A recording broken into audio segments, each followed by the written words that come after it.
जय श्री राधा रानी सरकार की, जय श्री कृष्ण भगवान की, जय श्री लक्ष्मी नारायण जी भगवान की, जय वैशाख मास महत्म्य की। मंदिर श्री बंसी वाले महात्मा यूट्यूब चैनल की ओर से आज हम आपको वैशाख मास महत्म्य के दूसरे अध्याय की कथा को सुनाने जा रहे हैं।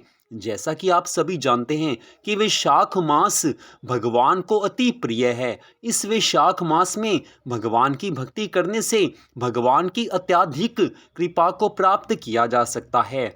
हम सब मनुष्य वैसे भी जीवन में किसी न किसी दुख से पीड़ित रहते हैं, किसी न किसी कठिनाई में हम उलझे रहते हैं, किसी न किसी परेशानी में हम उलझे रहते हैं। लेकिन वैशाख मास एक ऐसा परम पवित्र मास है कि इस महीने में अगर हम सच्ची श्रद्धा भावना से भगवान की भक्ति करते हैं, सब नियमों का पालन करते हैं, तो भगवान हमारी सभी समस्याओं को दूर कर देते हैं, हमारी परेशानियों को दूर कर देते हैं। भगवान की कृपा से मनुष्य अपने जीवन में वैशाख मास में भक्ति करके भगवान की कृपा को प्राप्त कर सकता है। तो वैशाख मास महत्म्य की कथाओं को अगर आप सुनेंगे तो भगवान की बहुत ज़्यादा कृपा की प्राप्ति होती है। कल की कथा में हमने आपको बताया था कि वैशाख मास के पावन समय में प्रतिदिन प्रातः स्नान के नियम का पालन करना चाहिए। तो आज दूसरे अध्याय की कथा हम आपको सुनाने जा रहे हैं, जो कि इस प्रकार है।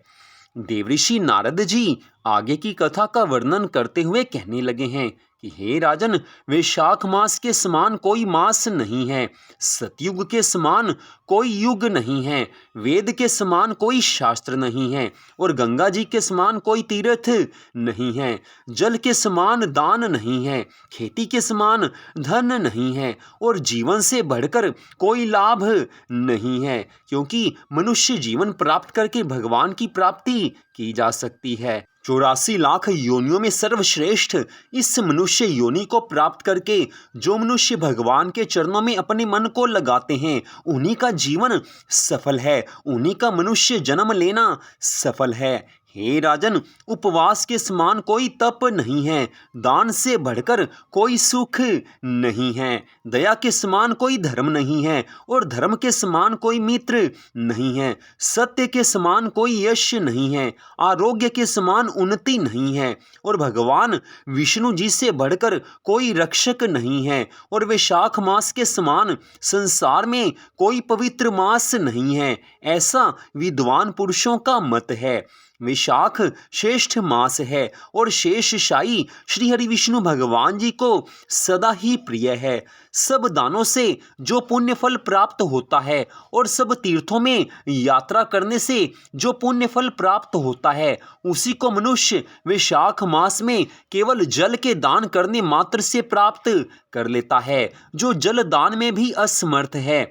ऐसे ऐश्वर्य की अभिलाषा रखने वाले पुरुष को उचित है कि वह दूसरे को प्रबोध करे, अर्थात दूसरे को जल के दान का महत्व समझावे।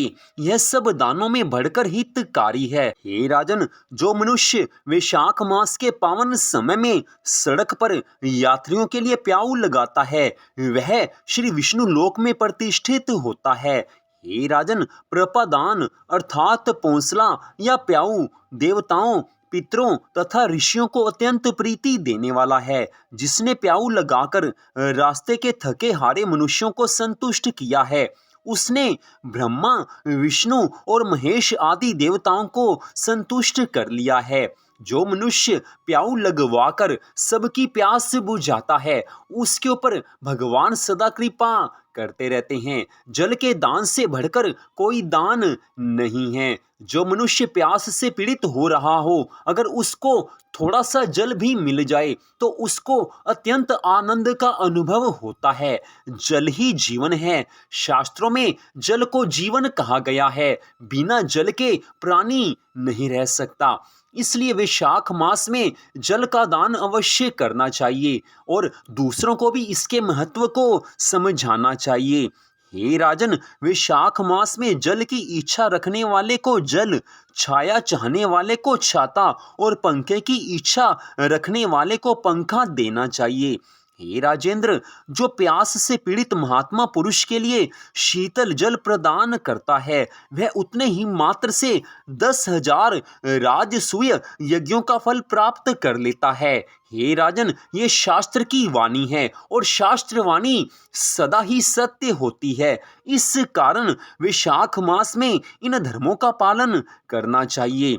हे राजन, धूप और परिश्रम से पीड़ित ब्राह्मण को जो पंखा डुलाकर हवा करता है, वह इतना करने मात्र से ही निष्पाप होकर भगवान का पार्षद हो जाता है।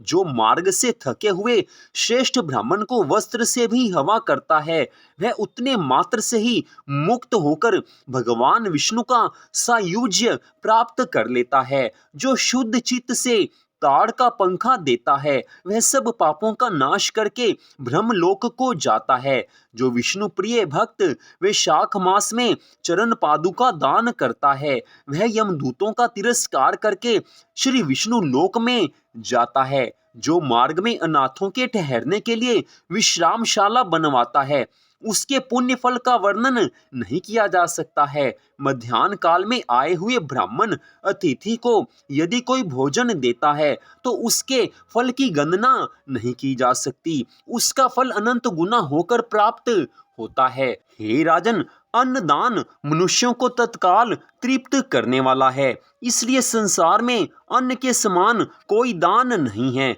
जो मनुष्य मार्ग के थके हुए ब्राह्मण के लिए आश्रय देता है, उसके पुण्य फल का वर्णन नहीं किया जा सकता। हे भूपाल, जो अन्नदाता हैं, वह माता पिता आदि का भी विस्मरण करा देता है। इसलिए तीनों लोकों के निवासी अन्नदान की ही प्रशंसा करते हैं। माता और पिता केवल जन्म के हेतु हैं, पर जो अन्न देकर पालन करता है मनीषी पुरुष, इस लोक में उसी को पिता कहते हैं। अन्नदान की महिमा शास्त्रों में बहुत ज्यादा विस्तार से बताई गई है, लेकिन सारांश मात्र इतना ही है कि अन्नदान जो मनुष्य करता है, वो सदा ही भगवान को प्रिय होता है। और विशेष रूप से भगवान के अति प्रिय इस वैशाख मास में जो मनुष्य अपनी सामर्थ्य के अनुसार दान पुण्य के कार्य करता है, अन्न दान करता है, वह तो भगवान को अति प्रिय होता है, क्योंकि भगवान अपने ऐसे भक्तों पर अत्यधिक कृपा करते हैं जो भगवान की आज्ञा का पालन करते हैं।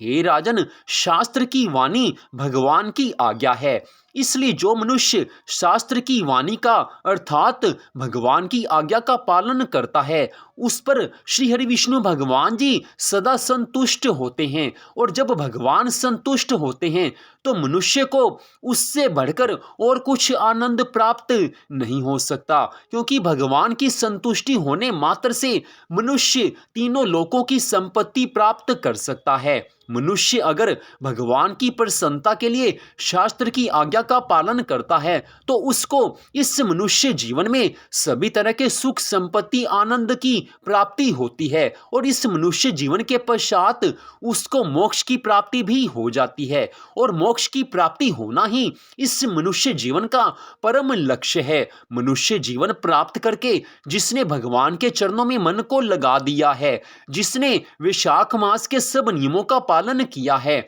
जिसने दान पुण्य आदि के द्वारा ब्राह्मण को तृप्त किया है, उससे भगवान सदा प्रसन्न रहते हैं। हे राजन, एक विशेष बात यहाँ पर मैं तुम्हें बता रहा हूँ। जो भी दान पुण्य के कार्य होते हैं, वो सामर्थ्य के अनुसार होते हैं। मनुष्य के पास जैसा साधन हो, जैसी सामर्थ्य हो, उसी के अनुसार दान पुण्य करना चाहिए। मन की सच्ची श्रद्धा भावना से थोड़ा सा भी दान पुण्य किया जाए, तो वो भी अनंत गुना हो जाता है। अपनी सामर्थ्य के अनुसार मनुष्य जो कुछ दान पुण्य के कार्य करता है, उसका फल उसको अनंत गुना होकर प्राप्त हो जाता है। इसलिए हे राजन, मनुष्य जीवन प्राप्त करके पहले तो भगवान के चरणों में मन को लगाना चाहिए।